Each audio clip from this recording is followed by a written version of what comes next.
এই তিনটি সাবধানতা নামাজের ব্যাপারে আমাদের বোনদেরকে আমি বিশেষভাবে করলাম।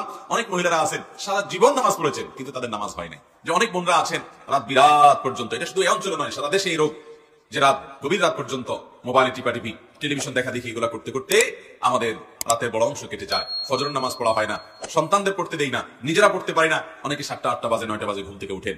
আমার বোনেরা আমার, আল্লাহ রাব্বুল আলামিনের কাছে এই নামাজগুলোর জন্য হিসাবদিহি করতে হবে। দুনিয়া চিরকাল থাকার জায়গা না বোনেরা আমার। এই সম্পদ, এই টাকা পয়সা, এগুলা কোলে নিয়ে, এগুলোকে আগলে নিয়ে, এগুলোকে বুকে জড়িয়ে নিয়ে আপনি সারা জীবন থাকতে পারবেন না।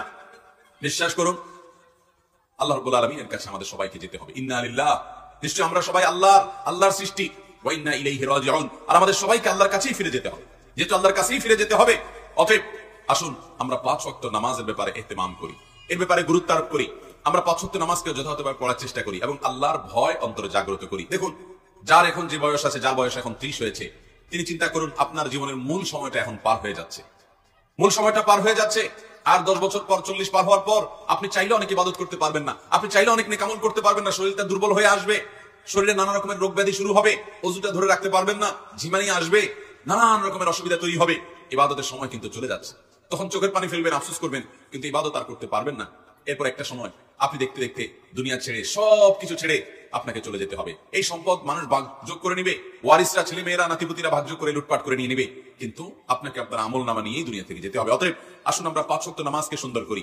যারা ফজর নামাজ পড়ছেন না বা পড়তে অসুবিধা হচ্ছে, শুনে রাখেন, নবী করিম সাল্লাল্লাহু আলাইহি ওয়াসাল্লাম বলেছেন, মুনাফিক যারা নামে মুসলমান, আল্লাহর খাতায় মুসলমান না, যারা আল্লাহর খাতায় মুসলমান না, নামে মুসলমান, এদের একটা বড় মার্কা হলো তাদের জন্য 2টা ওয়াক্ত নামাজ পড়া খুব বেশি কঠিন হয়। তার একটা হলো আসর আর একটা হলো ফজর।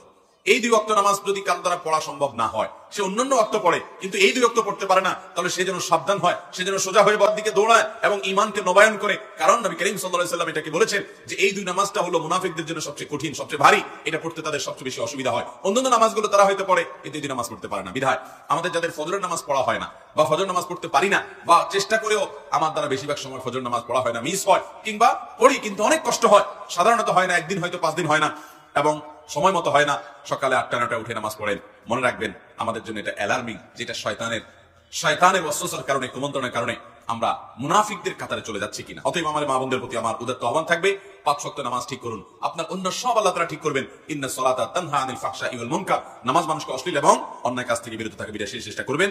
সেই সাথে মা বোনদের একটা বড় ধরনের রোগ হলো তাড়াহুড়া করে নামাজ পড়া। এই রোগটা পুরুষদের মধ্যেও আছে কিন্তু তুলনামূলকভাবে আমাদের মা বোনদের মধ্যে বেশি দেখা যায়।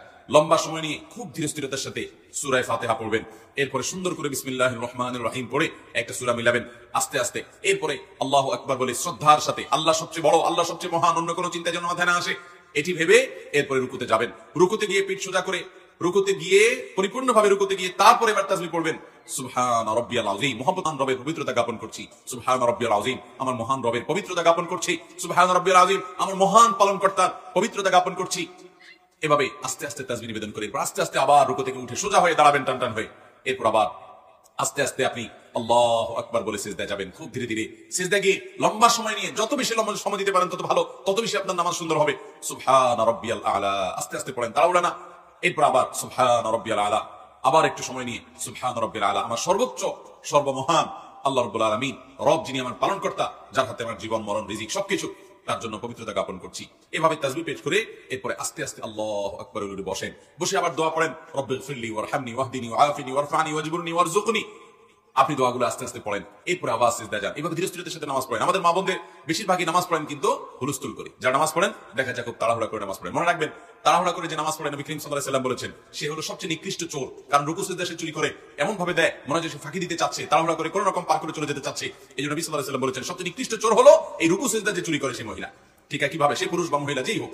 ঠিক কিভাবে, কোন হাদিসে আসছে যে কিছু মানুষ তাড়াহুড়া করে নামাজ পড়ে, নামাজের ভিতরে মনোযোগ নাই, দ্রুততার সাথে নামাজ শেষ করে, অন্য সব কাজ খুব ঠান্ডা মাথায়, টেলিভিশনটা খুব ধীরে স্থিরতার সাথে দেখেন, নিজের স্বামীর সাথে কথাটা খুব ঠান্ডা মাথায় করেন, আলাপ সালাপটা খুব ধীরে ধীরে করেন, অন্য সব কাজ খাওয়ার সময় খুব মজা করে রসিয়ে রসিয়ে চিবিয়ে চিবিয়ে ভালো করে খান, কিন্তু নামাজ পড়ার সময় আপনি তাড়াহুড়া করেন, আল্লাহর কাছে কি জবাবদিহি করবেন? এই নামাজ, যে নামাজের হক আদায় করা হয় না, এই নামাজটা কোনো কোনো ক্ষেত্রে আল্লাহ পর্যন্ত পৌঁছবে না। এটা ময়লা কাপড় চোপড় যেরকম পেঁচিয়ে নিক্ষেপ করা হয়, এরকম নামাজের মুখের দিকে নিক্ষেপ করা হতে পারে।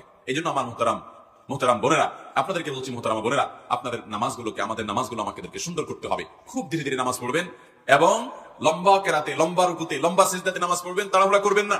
আল্লাহর মহব্বতের সাথে নামাজ পড়বেন এবং সময় মতো নামাজ পড়বেন। আমাদের মা বোনদের একটা বড় ত্রুটি হলো যে বেশিরভাগ মা বোনরা গৃহস্থলী কাজ কর্মে ব্যস্ত থাকার কারণে জোহরের নামাজটা প্রায় আসরের কাছাকাছি যায় পড়ে।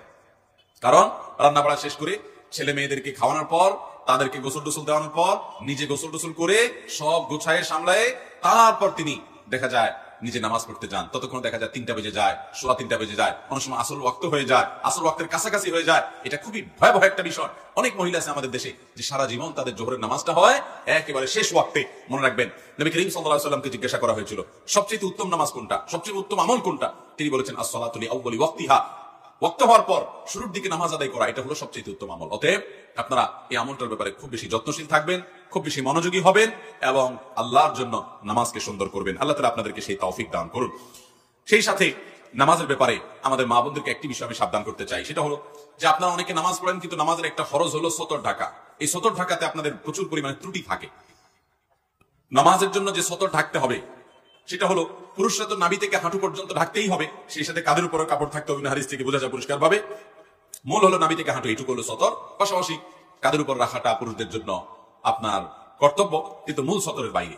কিন্তু মহিলাদের জন্য সতর হলো একেবারে মাথা থেকে পা পর্যন্ত। নামাজের সময় পুরো শরীর তাদের ঢেকে নামাজ পড়তে হবে, শুধু মুখমণ্ডল চেহারাটা খোলা থাকবে, 2 হাতের কবজি খোলা থাকবে এবং পায়ের পাতার তলার অংশ এটি খোলা থাকবে। এছাড়া পুরো শরীর তাদেরকে ঢেকে রাখতে হবে, এমনকি গলা, পিঠ, বুক এবং কাঁধ এবং হাতের যে গোছা আছে সেটা, কনুই টনুই, এগুলা সব, এমনকি মাথার চুল, এগুলা সবগুলা কিন্তু ঢাকতে হবে। আমাদের অনেক মহিলারা আছেন, অনেক মা বোনরা আছেন, মা চাচিরা আছেন, যারা দেখা যায় এখনো আপনার শাড়ি পরে নামাজ পড়েন, তার উপরে কোনো ওড়না পড়েন না। আপনি শাড়ি পরে নামাজ পড়েন কিন্তু তার উপর আপনাকে একটা বড় ওড়না বা কিছু দিয়ে আপনার পুরো শরীরকে ঢাকার চেষ্টা করতে হবে। শুধু শাড়ি পরে নামাজ পড়লে আপনার হাতের কোনোই দেখা যাবে, আপনার পেট বা পিঠের বা কিংবা কাঁধের কিছু অংশ আপনার দেখা যেতে পারে, চুলগুলা বের হয়ে যেতে পারে।